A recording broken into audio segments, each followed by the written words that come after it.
Vamos a abrir pues en la Biblia en Ezequiel número 16. ¿Está grabando bien, Jorge? Porque está virado por allá.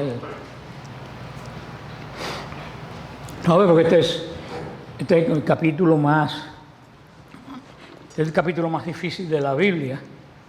Y tan es así que parece que no quería que lo viera hoy, porque preparé la clase, me la pasé a la tableta, no abrió en la tableta, se la pasé a Jorge, no abrió en la tableta de Jorge.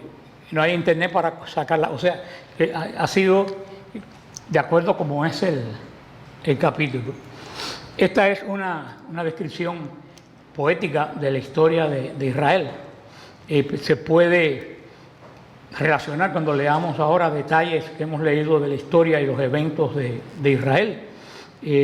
Sobre todo va a presentar la situación de Israel, como le hemos hablado muchas veces, como un pacto.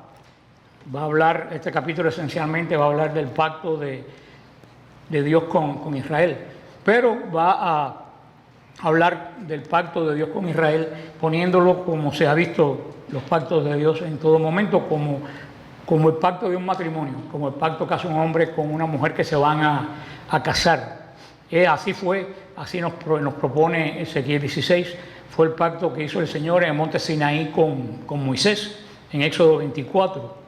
Así que, aunque no presenta todos los caminos de Israel en este camino del pacto, va a dar una visión general. Este es el capítulo más largo de Ezequiel. Como vimos la semana pasada, era el más corto. Este es el más largo. No sé si alguien lo dividió mal, no sé qué fue lo que hicieron. Y a ver cómo lo digo. En hebreo, por supuesto que no lo voy a decir como está en hebreo. En hebreo tiene un carácter, aquí donde lo saqué, dice sórdido y repugnante. Dice, tan es así que uno de los rabinos que hizo la Mishnah, Eliezer ben Hircanus, dijo cuando hizo la Mishnah que este capítulo no se debía leer jamás en la sinagoga ni en público. Es un capítulo bien duro. Por supuesto que aquí en esta traducción al español no usan las palabras que se usan en hebreo, pero las palabras que se usan en hebreo son bien fuertes. Cuando digo fuertes, el Señor aquí, hablando como si Dios fuera un hombre, el Señor aquí se sacó todo lo que tenía por dentro, se lo dijo a Israel sin pelos en la lengua. O sea, aunque hay muchas metáforas, todo no es metafórico, en el sentido que ¿qué es lo que más el Señor le reprocha a Israel? ¿Qué es el pecado que más La infidelidad. Pero ¿cuál es la infidelidad en Israel? ¿Qué forma toma? ¿Qué forma toma la infidelidad en Israel? Idolatría, la idolatría. Por eso yo de verdad, sinceramente, ni el Cantar de los Cantares, yo no creo que haya un capítulo más escabroso que este en toda la Biblia. Si no podemos terminarlo hoy, bueno, terminaremos la semana que viene, porque te digo, es el más largo Desde que vamos a leer del 1 al... A veces que digo que las palabras que yo voy a leer aquí no son ni la mitad de lo que en realidad. Podemos decir que lo que dice aquí son palabras malas, en hebreo son malas palabras, que no se dicen en público. Y muchas de connotaciones sexuales. O sea, que porque el Señor aquí le va a sacar a Israel todo lo que tiene contra él. Y de paso contra nosotros. Del 1 al 5 dice así. Me fue dirigida la palabra del Señor, diciendo, Hijo de hombre, haz saber a Jerusalén sus abominaciones. Dile, esto dice el Señor Dios a Jerusalén. Por tu origen y tu nacimiento procedes de la tierra de Canaán. Tu padre era amorreo y tu madre hitita. Cuando naciste, el día de tu nacimiento, no te cortaron el cordón, ni fuiste lavada con agua para limpiarte, ni frotada con sal, ni envuelta en pañales. No hubo ojo que se apiadara y te hiciera alguna de esas cosas por compasión, sino que fuiste arrojada al campo como objeto despreciable el día de tu nacimiento. Hasta aquí llega esta primera palabra de Dios. Esta palabra del Señor a través de Ezequiel, por supuesto, se refiere a Jerusalén. Pero cuando se refiere a Jerusalén, se está refiriendo también a todo Israel. No a todo Israel, porque cuando el Señor quiere hablar de Israel, casi siempre habla por Jerusalén, que es el corazón de Jerusalén. Porque si el corazón está malo, el cuerpo entero anda muy mal, anda dislocado. O sea que aquí Jerusalén es una representación de todo el pueblo de Israel. El Señor pues le dio este encargo de dar este mensaje. Yo me imagino que este mensaje no habrá caído muy bien a la gente que lo recibió. Y dice, tu origen y tu nacimiento es de la tierra de Canaán. Esto era cierto en el sentido anterior a la promesa de Dios que le hizo a Abraham. Antes que el Señor le prometiera a Abraham que iba a darle la tierra, Génesis 12, del 1 al 3, toda esa tierra que ocupaba en este momento y en ese momento ocupaba Israel, era la tierra de Canaán. Y recuérdense que le dije quién era Canaán. Canaán era el hijo de de Noé, que vio a su padre cuando Noé se emborrachó en el diluvio desnudo, y en vez de taparlo, pues llamó a todos los hermanos para que se burlaran de él.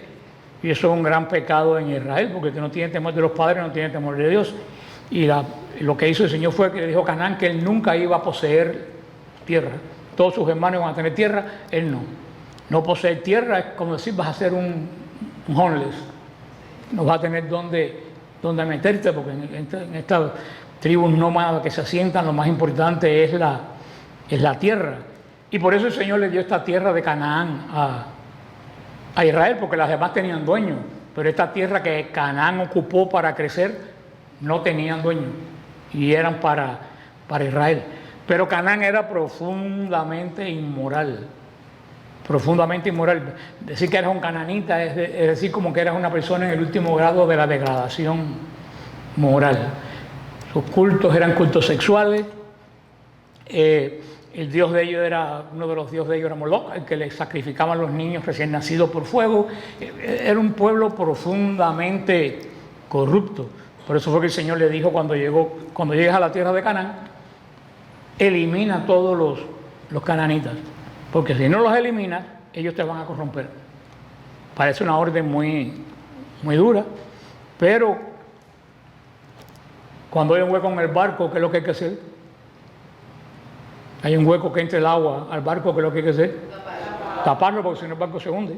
Si los cananitas si los cananitas se quedan en esa tierra contigo, tú no lo vas a convertir a ellos. Ellos te van a convertir a ti, porque lo bueno no se pega. Puede haber un muchacho con otros amigos que fumen marihuana o cojan droga o lo que sea, y los demás muchachos, porque uno vaya a la iglesia, los demás no se vuelven católicos. Ahora hay un grupo de católicos, entra uno que fuma marihuana y todos te ponen que fuman marihuana. Porque el mal es contagioso. Y el Señor se lo dijo bien claro, ustedes si dejan a la gente de Canaán ahí, van a terminar como los de Canaán. Israel no le hizo caso al Señor. ¿Y cómo terminaron? Lo vemos aquí en el capítulo 16, todo lo que le dice el Señor. Amorreos e hititas eran los nombres que se le daban en esa época para el pueblo de Canaán, que ocupaba esa tierra antes de Abraham, y siendo unas tribus bien poderosas. Y le dice el Señor a Jerusalén, tú eres de la tierra de Canaán. O sea, la declaración es un sarcasmo. ¿Por qué? Porque cananeo le dije que era sinónimo de ¿qué? De decadencia moral. Por eso le dice el Señor a Jerusalén, tú no eres hija de Dios, tú eres hija de Canaán. En otras palabras, tú eres una hija de tal. Dice, y tu madre Etea, el otro grupo cananita. O sea que, diciendo, a veces cuando hay un padre malo, la madre lo moldea, pero si el padre y la madre son malos, ahí no hay nada que hacer. Por eso le dice el Señor a Jerusalén, tu padre y tu madre son malos. Tú no eres mi hija, tú más pareces hija de este pueblo que yo te voy a echar que hija mía. Entonces dice una descripción que le hacían a los niños cuando nacían, una descripción muy vívida para mostrar cuán humildes eran los primeros comienzos de Israel. Lo primero que dice, no hubo nadie que te cuidara, que más pobre que nadie, que no haya nadie que pueda cuidar a una criatura.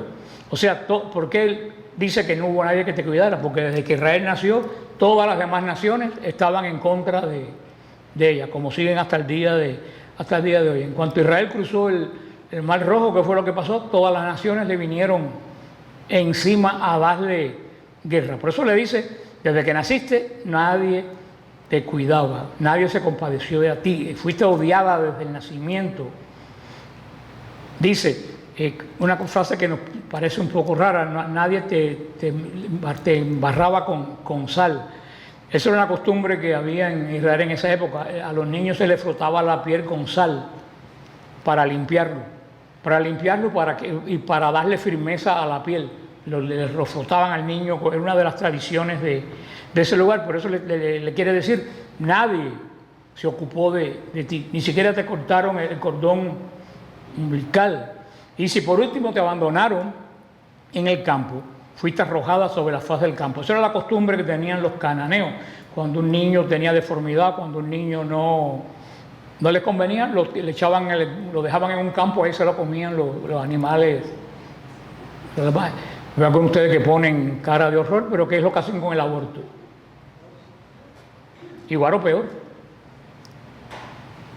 A esto se lo descuartizaban afuera, con el aborto lo descuartizan desde adentro. Así que no hemos cambiado mucho en brutalidad. O sea, con todo eso, ¿qué es lo que el Señor le está diciendo a Jerusalén, Israel? Cuando tú naciste no eras absolutamente nada. Nadie te quería, ni tus padres te querían. O sea, diciéndole para Israel que se recuerde, todo lo que tú tienes, te lo he dado yo, porque de la tierra tú no tienes absolutamente nada. Vamos a ver pasajes del 6 al 7. Dice, pasaba yo por tu lado y te vi retorciéndote en tu propia sangre, y estando aún en tu sangre te dije, vive. Ciertamente te dije, vive en tu sangre. Dejé que crecieras como brote del campo. Creciste y te hiciste mayor hasta alcanzar la madurez femenina. Se formaron tus pechos y te brotó la cabellera, pero permanecías desnuda y llena de confusión. Te digo, el idioma de un símil que está usando el Señor empezó desde el principio, cuando Israel, poniéndolo como un niño que nació como abandonado, que nadie lo quería. Ahora sigue con la ilustración y le dice que hubiera perecido en la sangre si el Señor no lo recoge. Era algo horrible. La sangre en Israel era considerada inmunda. En Deuteronomio 7, del 7 al 8, el Señor explicó la razón por la que puso atención en Israel para rescatarlos a ellos. Le dice, no sé por vosotros más que los pueblos os ha querido el Señor y os ha escogido.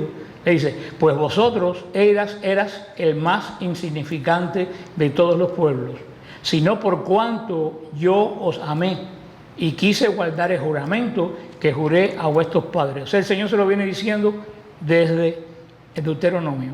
No porque Israel fuera asombroso, fuera santo, yo te escogí. Dice, Señor, te escogí, ¿por qué? Porque eras débil, porque eras pobre y porque estabas luchando prácticamente contra la muerte, como el ejemplo de este niño que pone en el ejemplo, que es un niño totalmente indefenso luchando contra la muerte. Le dice, así tú eras Israel. Y lo que dice, sigue diciendo el Señor, cuando todas las demás naciones le decían a Israel, muérete, como el niño cuando lo tiran en un campo para que se muera, cuando todo el mundo te decía, muérete, ¿qué le dijo el Señor? El Señor le dijo, vive. Él le pone el ejemplo entre lo que le dio el mundo y lo que le dio él. Y entonces sigue en este símil, dice, creciste, te hiciste grande y llegaste a ser hermosa. O sea, bajo el cuidado de Dios, que es lo que dice acá, bajo el cuidado de Dios, Israel creció, Israel prosperó, Israel tuvo un desarrollo bueno, y no solo tuvo un desarrollo bueno, se volvió una mujer hermosa, una nación hermosa. Y dice, cuando llegaste a la mayoría de edad, tú eras una belleza. Pero ahora le dice la otra parte, pero estaba desnuda y descubierta. Aquí usó unas palabras un poco raras que dice en el versículo anterior, que no se lo voy a decir. El pelo que habla ahí no es el pelo del cabello, pero ni les voy a decir lo que el Señor le dijo porque él lo dice y no parece malo, pero lo digo yo, me caen arriba. Dice la expósita, perdón, esta que está por la que nadie la quería, se convirtió en una joven hermosa. Sin embargo, el Señor dice, estaba desnuda y estabas descubierta. Esto puede implicar que Israel no tuviera riqueza, ni tuviera ninguno de los beneficios de la cultura de la civilización, como los veía el mundo. Israel no tenía la cultura de Egipto, no tenía la cultura de Mesopotamia, no tenía la arquitectura de todos los imperios persas, Israel no tenía nada de eso. Era hermosa, pero no tenía nada que la adornara, estaba totalmente pelada.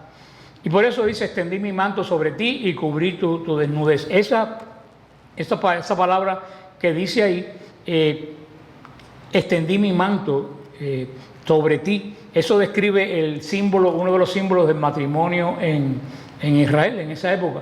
El esposo cogía el manto y lo tiraba sobre la esposa, diciendo, a partir de ahora, tú no eres débil, tú no estás sola, a partir de ahora yo te voy a proteger. O sea que el Señor aquí ya le viene diciendo ya que Él para Israel la trató como que era un amor más allá de un pueblo, que era un amor de matrimonio, la trató como un esposo. O sea, quiere decir que Israel es un pacto con Dios y entró en una relación íntima con Dios. Fíjate que dice el Señor, y fuiste mía, tal como un matrimonio. Quiere decir que a partir de ahí Israel no era un pueblo más, Israel pasó a ser, inclusive más que un pueblo de Dios, Israel pasó a ser parte de Dios.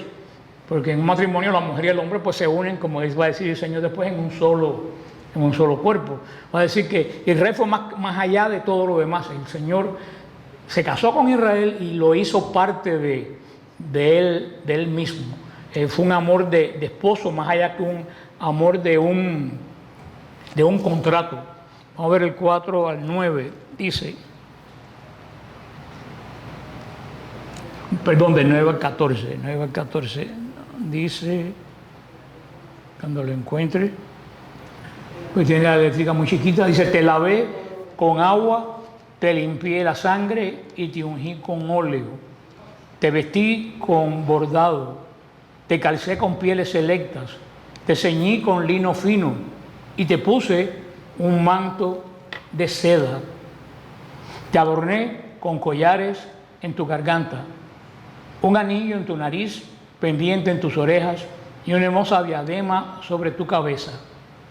Quedaste adornada de oro y plata, vestida de lino fino, seda y bordados.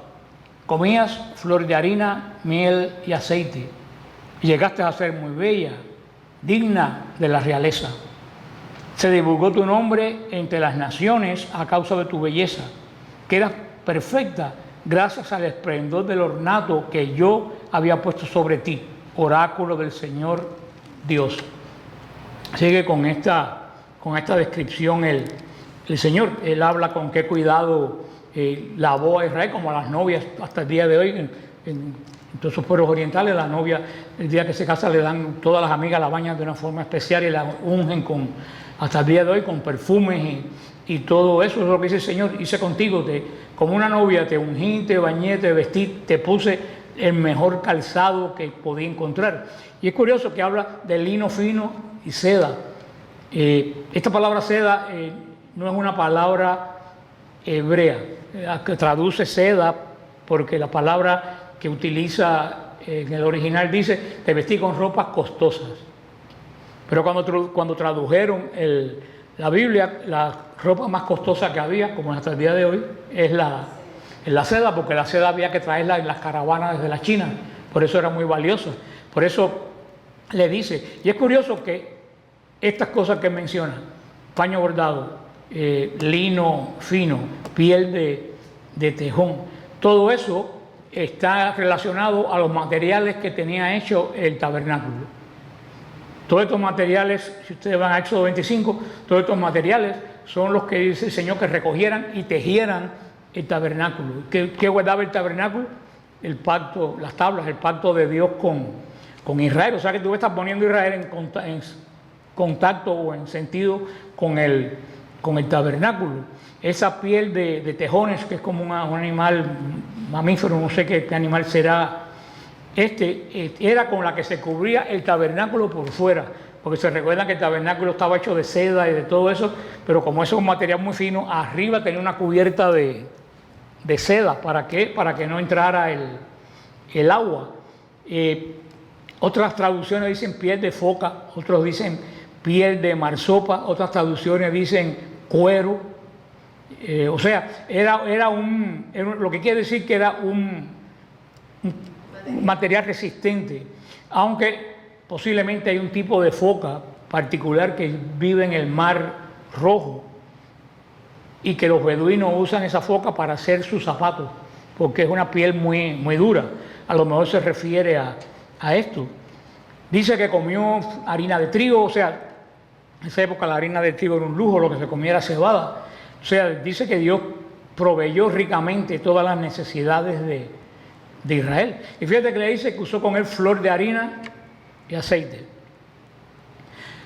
Si ustedes van al libro del Éxodo, una de las ofrendas, uno de los sacrificios que se hacía en el templo hasta la época de Jesús era sacrificio de flor de harina y aceite, que decían que era un sacrificio incruento, porque todo el mundo cuando piensa el sacrificio piensa que hay que matar a alguien, un animal, ¿no? Pero como yo le expliqué en aquel momento, y posiblemente ya nadie se recuerde, el sacrificio más que matar algo quiere decir transformar algo, es lo que es un sacrificio. Porque casi todos los animales que se matan tenemos sacrificio, porque esos animales se ofrecían a Dios, pero para que nadie lo volviera a usar, ¿qué es lo que se hacía? Se mataba y se quemaba. Quiere decir, esta ofrenda es para ti, yo no voy ni a aprovecharme de la carne ni nada, esta ofrenda es tuya, por lo tanto te la entrego. Para que nadie lo entregue, se quemaba la ofrenda, ya es tuya, Señor, ya no es ese era el sacrificio. El sacrificio, yo le expliqué que tenía de varias partes. El sacrificio comienza cuando la persona ofrece el sacrificio. El que le iba a ofrecer ponía la mano en la cabeza del animal y decía por los pecados, en acción de gracia, porque ofrecía. Después se mataba el animal, pero eso no era el fin del sacrificio. El fin del sacrificio era cuando el animal se transformaba. ¿Cuándo se transformaba? Cuando se quemaba. Por eso que al decir San Pedro y San Pablo, y nadie lo entiende, le dice a los cristianos, hagan sacrificios espirituales. Y uno dice, bueno, ¿cómo uno puede hacer sacrificio espiritual? ¿Cómo tú vas a matar algo que es espiritual? San Pablo lo dice en el sentido que el sacrificio que tú haces es entregarle algo tuyo a Dios y que se transforme, que ya no es tuyo, que ya sea de Dios, es lo que dice.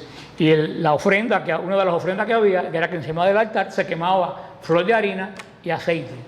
Eso es lo que se llamaba un sacrificio incruento, quiere decir que un sacrificio que no contenía sangre, no había derramamiento de sangre, que es lo que es la misa. La misa es un sacrificio incruento, porque el Señor no vuelve a derramar la sangre, estamos renovando, no repitiendo el sacrificio de Cristo en la cruz. Y es curioso que también se hace con flor de harina. ¿Cuál es la flor de harina? Una harina muy fina, que se llamaba en ese momento una harina que no tenía grumo, que era como un polvo. Dice, bueno, para nosotros hoy en día ese es el tipo de harina que conocemos. En esa época la harina se hacía manualmente y no quedaba como queda, por supuesto, ahora. Dice que a causa de todas esas cosas que Dios le dio, de tanto el amor que Dios cuidó a Israel, dice que se hizo famosa entre todas las naciones. Eso se cumplió con el rey David, cuando el rey David y los primeros años del reinado de Salomón. Jerusalén era de verdad una ciudad real. Israel era un reino próspero, o sea, llegaba prácticamente desde muy cerca de Siria hasta el mar Mediterráneo. O sea, lo que queda del reino de David es el pedacito de la costa de lo que es Israel hoy, pero Israel seguía mucho más para allá, eran parte de las tribus que hoy están en territorio jordano. O sea que Israel llegó a ser tan importante en la época de David que el faraón le entregó una hija para que él se casara con una hija del faraón. O sea, el rey más poderoso del mundo, que era el faraón, no le daba una hija de él a cualquiera, y se lo dio al rey. O sea, llegó a ser, como dice el Señor, llegó a ser hermosa, llegó a ser conocida. Jerusalén fue una tremenda ciudad, llegó a ser Jerusalén. Y después le da la acusación a Israel, Ezequiel Israel, que más tarde le va a dar al rey de Tiro, vamos a leerlo más tarde, que le dijo: tu corazón se enalteció a causa de tu hermosura, te corrompiste, y tu sabiduría se corrompió a causa de tu esplendor. Eso que le va a decir al rey de Tiro, se lo dice a Jerusalén. Tú eras tan hermosa, llegaste a tener tanta riqueza, que en vez de volverte buena, ¿qué te volviste? Mala. Pensaste que tú eras tan rica que tú no podías tú no tenías que contar con Dios para nada. Tal como le pasa a mucha gente hoy, que cuando están bien ni se ocupan de Dios ni de la iglesia. Cuando vienen a la iglesia, cuando tienen un problema, y la única oración de ellos es de pedir. Ellos nunca abren la boca para orar, para alabar a Dios. Toda la oración de ellos cuando vienen a la iglesia se compone. Mucha gente lo único que hace en la iglesia es oración de petición. Pide, y dame. Nunca tienen corazón para agradecer, corazón para alabar, porque en las buenas no alabamos a Dios, pero en las malas, bastante que le pedimos, y nosotros le pedimos, le reclamamos. Y eso es lo que está diciendo el Señor a Jerusalén. Está diciendo: tú no valoras lo que yo te he dado. Tú crees que lo que tú tienes lo conseguiste tú. Como yo te di tantas cosas, tú piensas que todo lo que tienes lo mereciste tú por lo hermosa que eres. Eso fue lo que hundió el demonio. ¿Qué es lo que hundió el demonio? Pensar que él era tan perfecto que podía retar a Dios. El poder corrompe. Y eso también es lo que el Señor le puede reclamar a la iglesia. Todo lo que tenemos nosotros no es porque nosotros seamos buenos, todo lo que tenemos nosotros es porque el Señor nos ha dado. Y si nos ha protegido contra los romanos, contra Napoleón, contra el comunismo, si nos ha protegido todo eso, no porque seamos buenos, sino porque nos ama y tiene un pacto con nosotros. Pero el Señor nos puede decir lo mismo que Israel: no te creas porque tú tienes 1 billón y pico de personas, tú eres poderosa, tú lo tienes hasta que a mí me dé la gana, porque de nosotros no tenemos nada. Pero es lo que pasa cuando una persona es rica y poderosa, piensa que todo eso se lo merece. O ahí viene el horóscopo, pues yo soy Tauro y a los Tauros todo le viene, que eso es lo que mucha gente cree. Yo todo lo que tengo, porque es signo mío, o sea, le dan gracias a todo menos gracias a Dios cuando tienen poder. Ahora, cuando le falta, ¿quién es el culpable? Dios. Vamos a ver el versículo 15 al 19. Dice: pero tú, envanecida por tu hermosura y tu fama, te prostituiste, ofreciendo tus favores a todo el que pasaba, fuera quien fuese. Tomaste tus vestidos e hiciste lugares altos con muchos colores, en lo que te prostituías como nunca antes se había hecho, ni se volverá a hacer jamás. Con tus adornos de mi oro y mi plata, con el que yo te había regalado, hiciste imágenes de hombre y te prostituiste con ellas. Tomaste tus vestidos bordados para adornar esos ídolos, mi aceite y mi incienso para ofrecerlo ante ellas. El pan que yo te había dado, la flor de harina, el aceite y la miel con que te alimentaba, lo ofreciste a ellas como aroma agradable. Eso sucedió, oráculo del Señor. Fíjate cómo el Señor va haciendo la historia. Primero, cómo pone para que Israel, aquí le está bajando los humos a Israel. Primero, ¿cómo lo pone? Tú naciste abandonada, despreciada, todos los pueblos te perseguían, no tenías absolutamente nada. Si yo no te iba a dar de comer en el desierto maná y codornices, y yo no saco de la peña del Oreb agua, tú te hubieras muerto, recién hubieras nacido como pueblo. O sea, yo fui quien te cuidé cuando tú eras niño, le dice Israel. Después dice: ¿por qué creciste, Israel? Porque yo te cuidé, porque yo te di de comer bien. Por eso fue que creciste y te pusiste tan hermosa. ¿Y por qué llamaste la atención de los demás pueblos? Dice, como si hablara con una mujer: porque yo te adorné. Eras tan bonita que yo te adorné con lo mejor que tenías. Y ahora le dice: pero todo lo bueno que hice para ti, siendo yo tu esposo, ¿qué fue lo que tú hiciste con todo eso? Te prostituiste. Que eso es lo peor, uno de los peores pecados que hay en Israel. Porque en Israel siempre se considera en la época bíblica la prostitución con la idolatría. Entonces, ¿qué cosa es la prostitución? Hice con otro, caíste con otro hombre que no es tu marido. ¿Y qué cosa es la idolatría? Irte con otro Dios que no es tu Dios. Por eso, y es importante, porque ustedes van a entender el capítulo 17 de Apocalipsis. ¿Qué es lo que habla? ¿De quién habla Apocalipsis 17? ¿A quién se recuerda? A ver, piensa mientras tomo agua. De la gran ramera, la prostituta. Habla Apocalipsis 17. ¿Y qué dicen los protestantes que quién es la ramera de Babilonia? La Iglesia Católica. Lo cual es un insulto a Dios, porque no puede ser la iglesia, porque ¿quién dice San Pablo que es la iglesia? La novia de Cristo. ¿Y qué dice San Pablo de la iglesia? Te santifiqué y te lavé con las aguas del bautismo. ¿Y qué es lo que le dice Cristo a la iglesia? Yo estaré contigo hasta el fin de los tiempos. ¿Y qué le dice? Las puertas del infierno no van a tener nunca poder contra ti. Esas son promesas que le dio. Sí, la iglesia, como dicen los protestantes, a los 300 años de Cristo dar esa promesa, se prostituyó, quiere decir que Cristo es un mal profeta. Lo que es un mal profeta, alguien que predice algo que no sucede. Así que poniendo en este contexto, el Señor hace un pacto con la iglesia, la llama su verdadera esposa, dice que la baña no con cualquier agua. ¿Con qué agua? Con el agua del bautismo. No dice que le da cualquiera comida. ¿Qué comida le da? Su cuerpo y su sangre. O sea, y dice que nadie nunca la va a poder tocar. Y a los 300 años que sucede todo esto, se fue. Entonces Cristo es un mentiroso. O Cristo no sabe predicar. ¿Qué es lo que estos pastores cuando hacen iglesia le dicen a Cristo? Mira, la verdad que tú nos redimiste, tú sabes de redención, pero tú no sabes hacer iglesia. Porque la iglesia que tú hiciste te salió muy mal. Ahora yo voy a hacer una iglesia y esa sí va a ser Eso es un acto de soberbia, diciéndole, tu iglesia no sirve, yo voy a hacer una mejor que la tuya. O sea que el Señor, la iglesia no puede ser la prostituta del Apocalipsis 17. Y quien dice que la iglesia es la prostituta de Apocalipsis 17, está cometiendo pecado contra el Espíritu Santo. Y el pecado contra el Espíritu Santo no se perdona, ni en esta vida. ¿Por qué? Porque ¿de quién es la obra de santificación de la iglesia? El Espíritu Santo que santifica a la iglesia. ¿Y qué está diciendo esta gente? El Espíritu Santo se prostituyó. Eso es serio. Ahora van a ver en qué lugar le dicen hasta de todo a Israel. Pero lo que más de ahí en adelante se le va a decir a Israel es: tú eres una prostituta.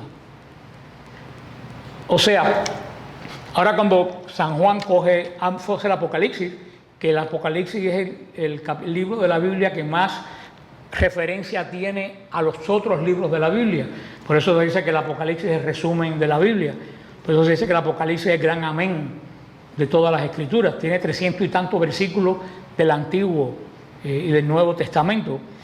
Porque ¿qué hizo San Juan? San Juan esta revelación que es el Apocalipsis la hizo basándose en figuras del Antiguo Testamento. Las bestias las tomó del Antiguo Testamento, de las profecías de Daniel. Así fue escogiendo Juan cosas del Antiguo Testamento y armó lo que hoy conocemos, la revelación. ¿Por qué?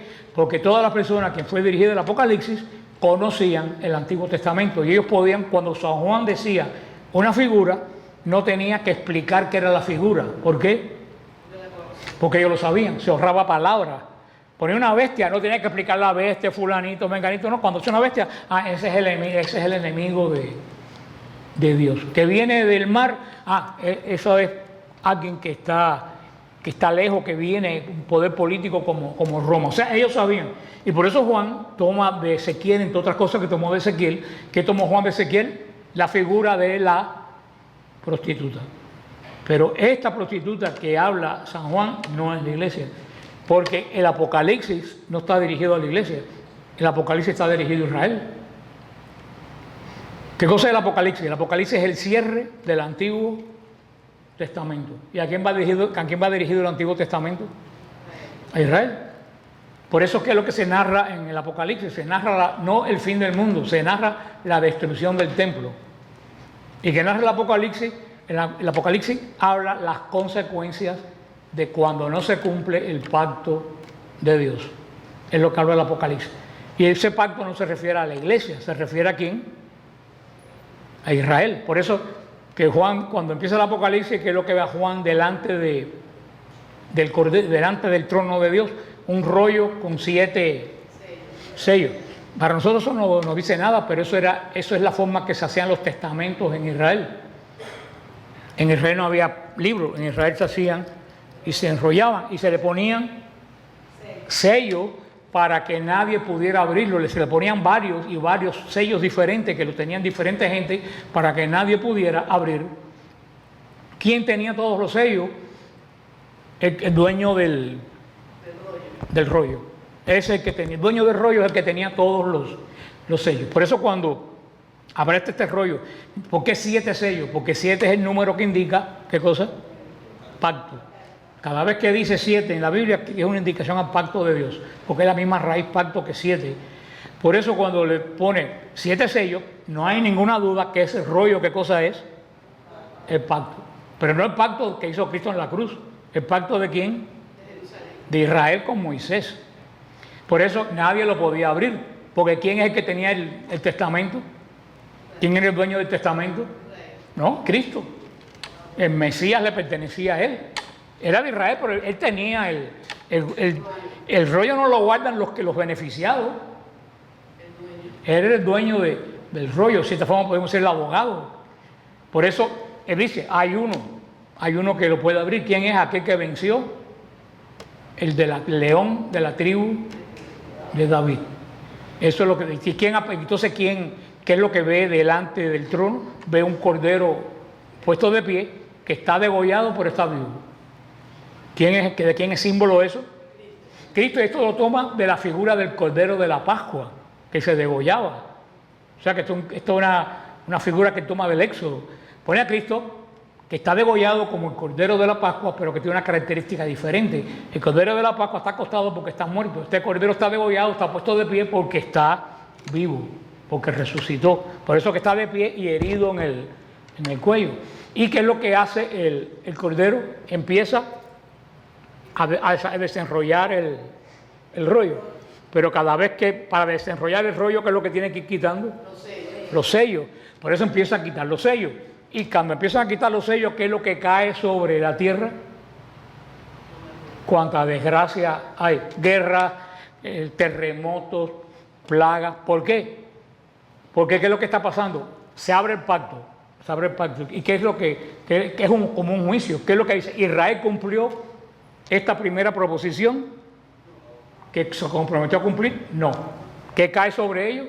La consecuencia de no cumplir el pacto, porque cuando no se cumple un pacto, siempre hay consecuencias. Si tú no pagas el carro al el banco te quita el carro. Si tú no pagas la casa, te quitan la casa. Incumplió Israel, y cada vez que se quita un sello, se ve que Israel nunca cumplió el pacto. Por eso todo lo que cae sobre Israel es la consecuencia de no cumplir el pacto. Pero nos cae a nosotros también. Nos cae también a nosotros toda la... No, en este pacto tú no tiene nada que ver. No, pero digo, cuando abren los sellos, a todo el mundo le cae... No a nosotros, los que estaban en esa época. Pero para que tú veas, no solo va a caer en el mundo, eso va a caer sobre Israel. Porque quien va a desaparecer de la tierra va a ser Israel, los demás pueblos van a seguir. Todo esto cayó sobre Israel, por eso que Israel prácticamente en el año 70 desapareció. Y que es lo último que narra el Apocalipsis. No narra el fin del mundo, narra el fin del templo. Porque para los judíos el fin del templo fue el fin del mundo. Porque nosotros no conocimos el templo. Nosotros no conocemos ningún judío que haya conocido el templo. El templo hace 2000 años que no existe. Pero nadie se puede imaginar el trauma que fue para los judíos que se derrumbara el templo. Eso va más allá de lo inimaginable. Tan es así que en esta semana que pasó, que hay esos pleitos formados en Israel. ¿Por qué hay esos pleitos formados en Israel? Porque esta semana ellos conmemoran la destrucción de los dos templos, desde Salomón y desde Herodes. Esta semana ellos hacen penitencia, esta semana ellos se dedican a lamentarse, a llorar, a gritar por la pérdida. Mira tú cómo el impacto del templo para ellos, que 2000 años después, alguien que no conoce el templo se sigue lamentando con un dolor tremendo de que hayan destruido el templo.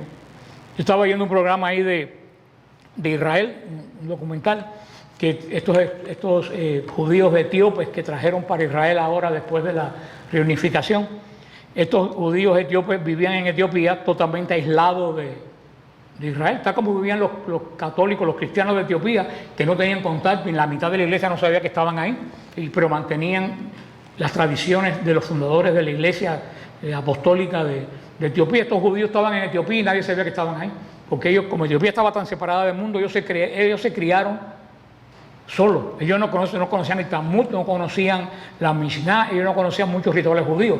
Lo único que ellos conocían eran la Torá, que era donde se basaba la ley de Israel hace 2000 años. Por eso cuando lo trajeron para Israel, lo primero que ellos empezaron a preguntar es que dónde estaba el templo. Es lo primero, que cuando los iban a llevar al templo. Y esta muchacha, una de las que pusieron ahí para enseñarles las tradiciones judías y todo eso, les dijo que el templo no existía, que el templo se había derrumbado. Y ellos no entendieron, sí está bien, pero ¿cuándo nos vas a llevar al templo? Y ella le dijo, no hay templo. Y ellos dijeron, pero ¿cómo que no hay templo? El templo no existe. ¿Sabes cómo fue la cosa? Que tuvieron que traer a la policía porque la querían matar, la querían linchar. Porque ellos, toda su fe, y esto no existe, esto es algo muy serio. Esa gente tenían en su corazón locos por llegar a Jerusalén para ver el corazón de Jerusalén. ¿Cuál era el corazón de Jerusalén? El templo. Y nadie le había dicho que el templo no existía. Y ellos no les podía caber en la mente que el templo del Dios de Israel no existiera. En la mente de ellos no podía caber eso. Dice que para ellos fue un choque tremendo, emocional, cuando de verdad se enteraron que no había templo. Un choque que les costó psiquiatra, les costó cantidad de... Porque inclusive empezaron hasta a dudar de la fe de ellos cuando se enteraron. Porque el corazón de Israel no era la Biblia, ni era la sinagoga. El corazón de Israel era el templo. La Biblia era segundo lugar en Israel.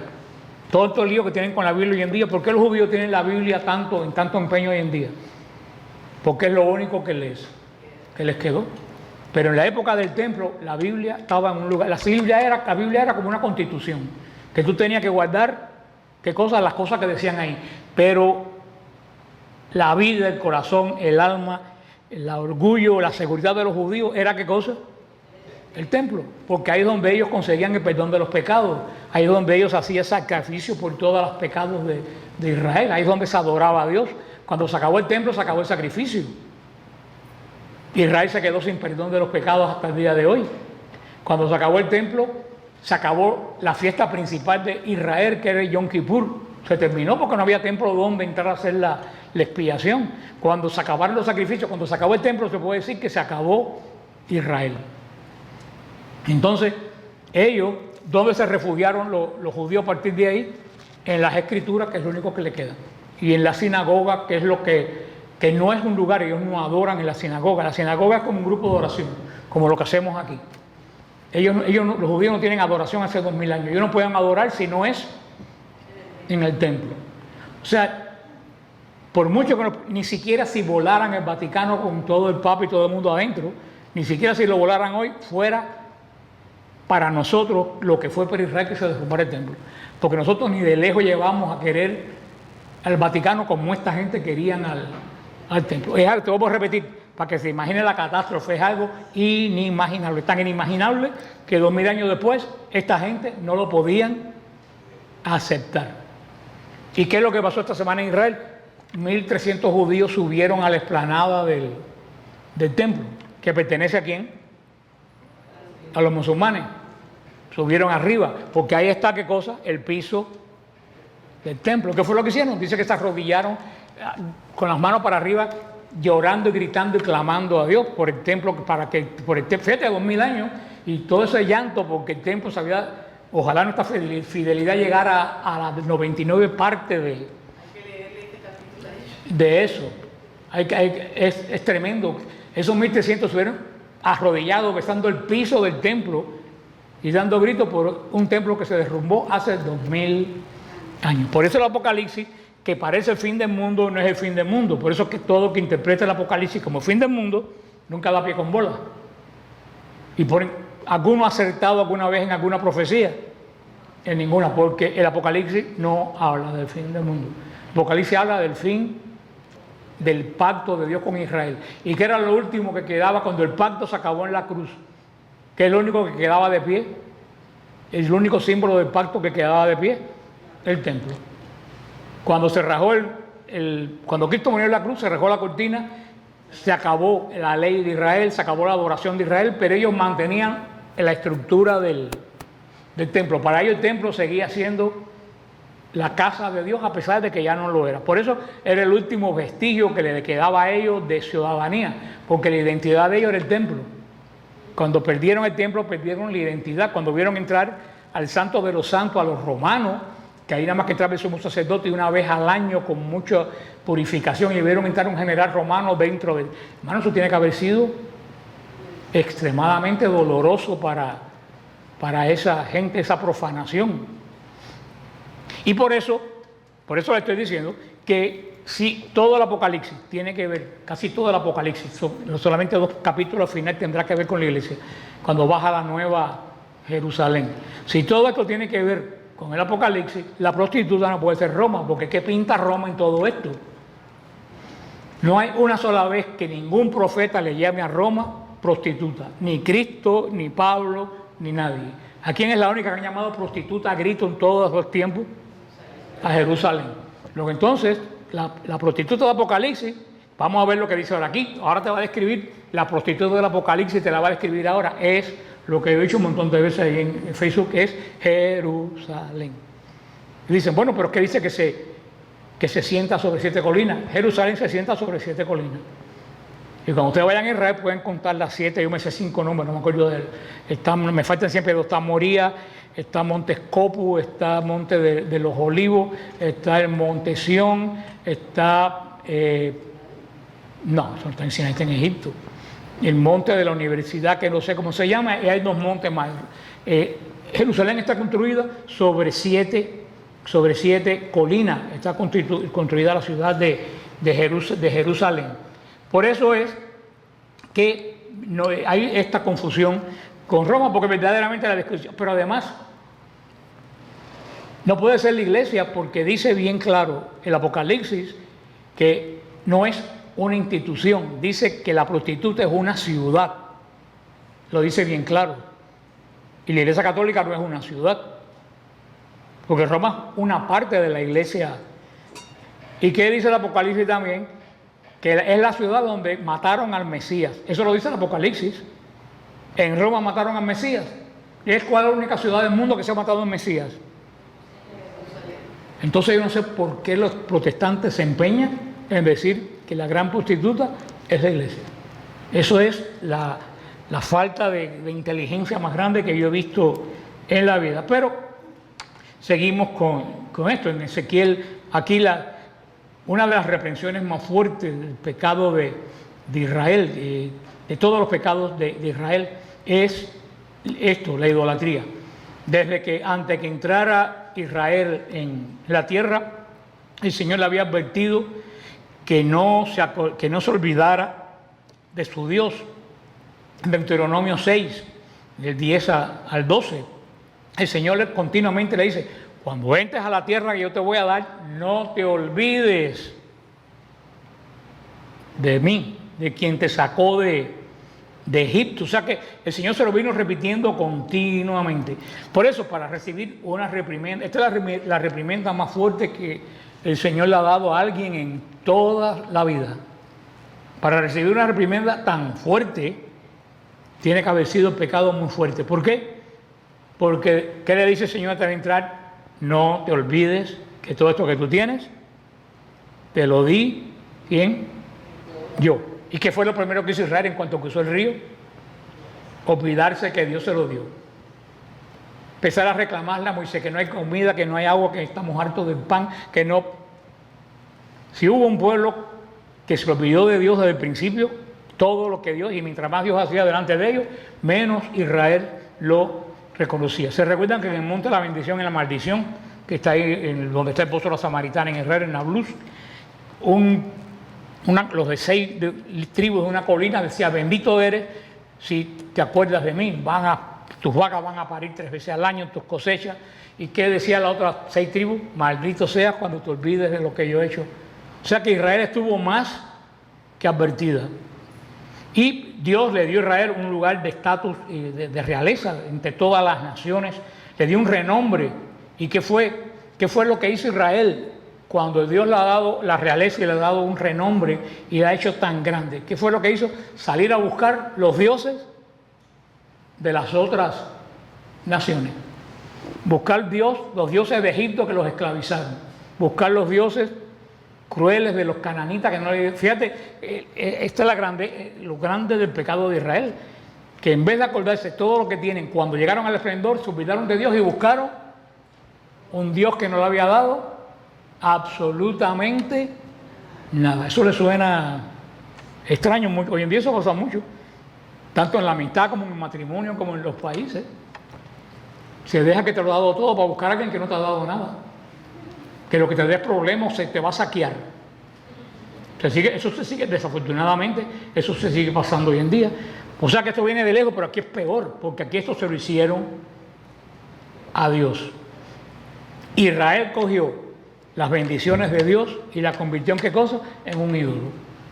Toda bendición que Dios le dio, Israel la transformó en ídolo. Y después que la transformó en ídolo, ¿qué fue lo que hizo? Las adoró. Las adoró. Eso es como por ejemplo hay personas que hacen de su riqueza hoy en día, hacen de su riqueza un ídolo.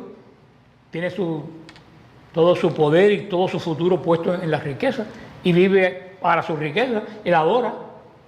O puede ser, qué sé yo, cuántas cosas hoy en día puede la persona hacer como Israel, hacer de una bendición que Dios le dio, ser un ídolo, después no adorar a Dios, sino amarrarse a quién, al ídolo.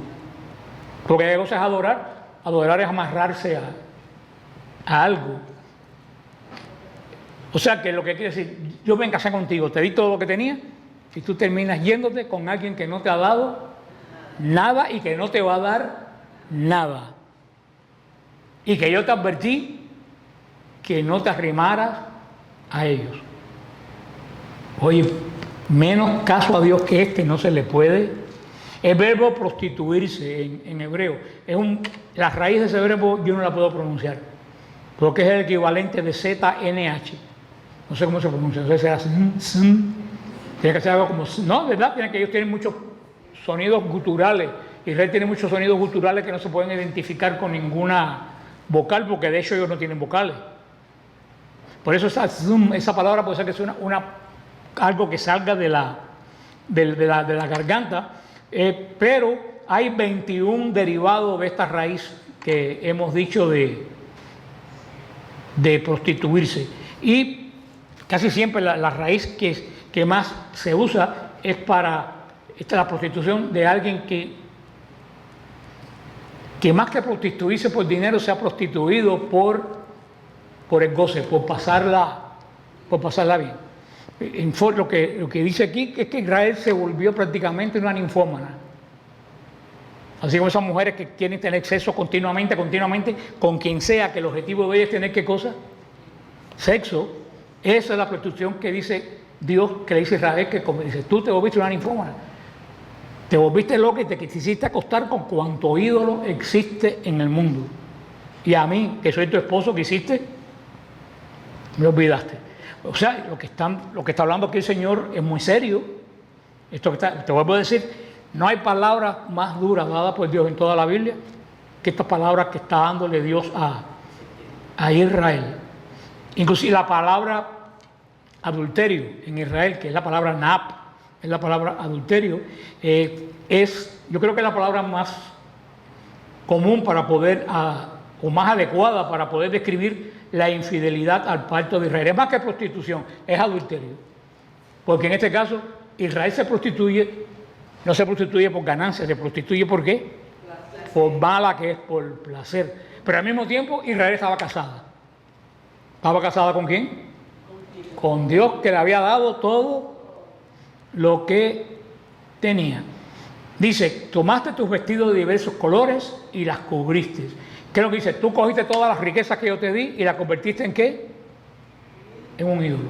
Cogiste todas las bellezas que yo te di, lo ponen ejemplo de ropa, cogiste todas las bellezas que yo te di para que tú te engalanaras. ¿A quién se la diste? Al ídolo. Adornaste al ídolo. Los santuarios que estaban en lo alto, que donde se prostituían los israelitas, en los santuarios que estaban arriba en las lomas y abajo en los de Moloch que estaban abajo. O sea, sigue hablando de una forma que no voy a entrarme mucho en lo que dice aquí porque es un poco escabroso lo que el Señor dice aquí, pero quiero decirle que a mí no me da gracia esto. A mí esto me horroriza, porque uno dice tantas cosas que Dios le dio a ese pueblo, que hizo, podía haber sido el pueblo más grande de la tierra. ¿Y qué hizo? De gratis las botó con cosas que ni se lo agradecen ni valen la pena. Y ahora vuelvo a preguntar, ¿eso no puede ser lo que el Señor le diga a la iglesia? ¿Cuánto yo le he dado a la iglesia? Más que a nadie sobre toda la tierra. ¿Y qué han hecho con lo que yo le di? Botarlo en idolatría. No tanto los protestantes que tienen la cabeza tan mala piensan que el ídolo es un ídolo, es una estatua. Hay que ser muy loco para pensar que una estatua es un ídolo. La iglesia ha invertido todo lo que le dio Dios en cosas que son ídolos, pero no son estatuas. En poder, desde lo más chiquito hasta más alto. Y te vuelvo a decir, y esto creyó el Señor Israel, no se le puede decir a esta nación. ¿A qué nación le ha dado Dios más que a nosotros en los últimos 500 años? A nadie. A nadie. ¿Qué ha hecho esta nación con lo que Dios le dio? Pensar que esto se lo ganó ella, que esta nación tiene toda la riqueza porque ella es la bárbara y lo consiguió porque es la mejor del mundo. ¿No se acuerda que todos los que ellos tienen, porque al principio esta nación se hizo, ¿sobre qué? Sobre la fe cristiana. Se hizo este país. Este país está haciendo lo mismo que Israel. Estamos pensando que todo el poderío que tenemos lo conseguimos nosotros. ¿Y se olvidó de quién? Se le olvidó de quién se lo dio.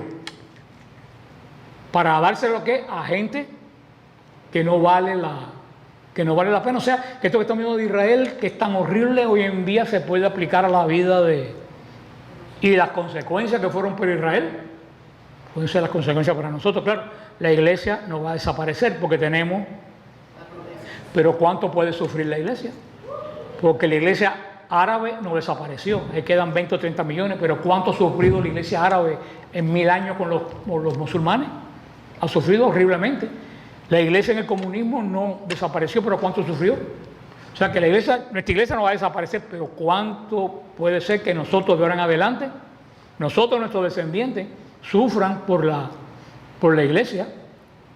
Israel, la devoción que ella tenía, la degeneró. Y no solo la degeneró, hizo que sus propios hijos se degeneraran. Israel, en vez de enseñarle la ley a sus hijos, ¿qué fue lo que le enseñó a sus hijos? La idolatría y la basura de los egipcios y de los persas. Tan es así que ustedes se acuerdan que hubo un tiempo, cientos de años, que la ley se perdió. Y Josías se la encontró en el templo, en un lugar, y nadie se acordaba de la ley. Y se pusieron contentísimos. Hasta el libro de la ley se había perdido. No se habían olvidado de la ley. El libro se perdió. Miren el poco caso que le habían hecho a la ley. Y se lo dice. Y lo dice. En vez de presentar tus hijos, muy duro, en vez de presentar tus hijos a Dios, ¿a quién se lo presentaste? A Moloch. Los israelíes tenían que presentar los hijos a Dios cuando nacían. ¿Por qué? Porque el primer nacido de Israel pertenecía a Dios. Eso era el primogénito. Todo primer nacido era propiedad, varón, era propiedad de Dios desde que Él salvó ¿quién salvó a los primogénitos de Egipto? Israel. El Dios de Israel salvó a los primogénitos de Israel en Egipto. La noche que mataron a los primogénitos de Egipto. Entonces, de ese momento, desde que el Señor salvó a los primogénitos de Israel en Egipto, todos los primogénitos de Israel eran de Él. Por eso cuando nacía un primogénito, varón, que las mujeres no eran primogénitas, solamente era el primer varón que nacía. Y es más, que si la primera que nacía era hembra y el segundo que nacía era varón, el varón no era primogénito. Era que el primer varón fuera, el primer nacido fuera varón. ¿Qué hacían? Como hizo María con Jesús, que iban al templo y se lo presentaban a quién, al dueño. ¿De quién era ese niño?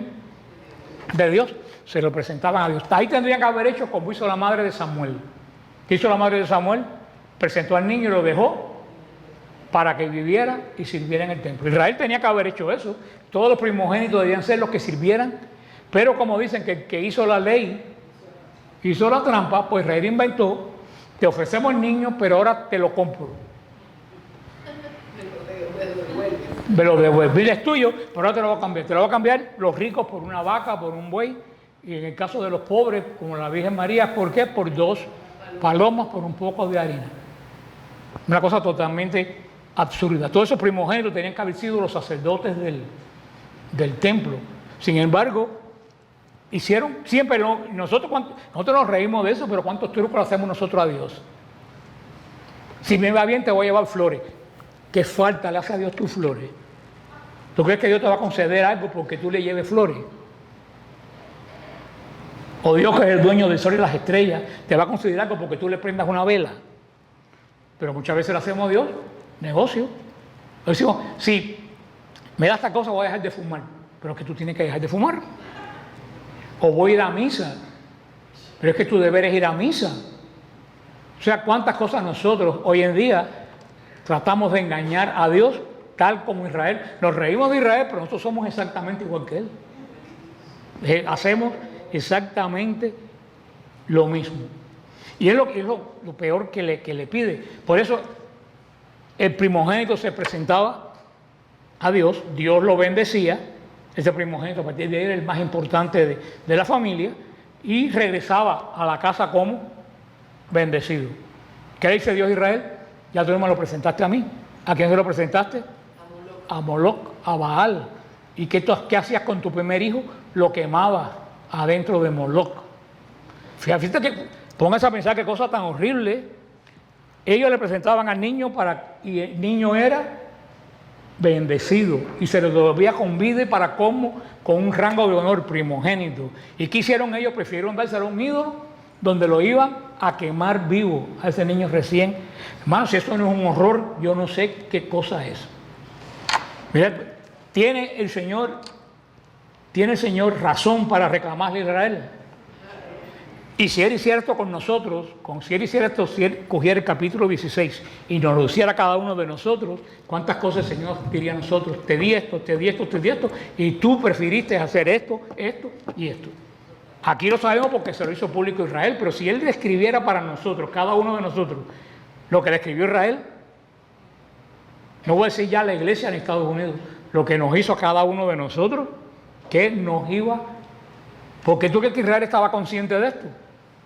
No, Israel no estaba, si estuviera consciente no lo hubieran hecho. Israel, el problema es que ellos cambiaron de dioses. Para Dios ellos pasó a ser insignificante. Y para mucha gente Dios ha pasado a ser insignificante. O sea, esto es horrible. La idolatría fue tan grande que prefirieron quemar sus hijos a un Dios que no existía, cuando tenían un Dios que los bendecía. Si eso no es ingratitud, ¿qué cosa? Yo quiero que me digan qué cosa es eso. Y el Señor le dice: no te has acordado de los días de tu juventud. O sea, ¿cuál era? Y con eso terminamos, la semana que viene sería un capítulo largo muy importante. ¿Cuál era el gran problema de Israel? El gran problema de Israel era su falta de memoria. Su falta de memoria, como es el de nosotros, que nos olvidamos las cosas que Dios nos dio. Nos acordamos de lo que nos quita, pero nos olvidamos de la que nos da. Y ese es el gran problema de la idolatría en este caso, que no es imágenes, es darle a lo que no es Dios el lugar de Dios. Israel se volvió tan altivo, tan lleno de prepotencia, que se olvidó de quién le había dado todo lo que ya tenía. Se lo olvidó, lo borró de la mente. El Dios de Israel en la mente de ellos no estaba, tan al punto de día que perdieron la ley. Ahí empezó toda la cosa. La vez que tú te olvidas de Dios, la primera consecuencia que tú te olvidas de Dios es que tú te alejas de Dios, porque si no te acuerdas de Él, ¿para qué tú vas a estar cerca? Según dice San Agustín, cuando te alejas de Dios, todo se empieza a alejar de ti. Pero lo mejor del caso, que no se queda vacío cuando ese espacio que Dios deja cuando te aleja de ti, ahí en el demonio. Y el demonio lo único que puede dar es males. El demonio promueve bienes, pero solamente puede dar mal, porque el demonio no tiene nada bueno que dar. El demonio cumple lo que dice. El demonio te da en abundancia lo que él tiene. ¿Pero qué cosa es lo que él tiene? Muerte, horror, angustia, falta de paz.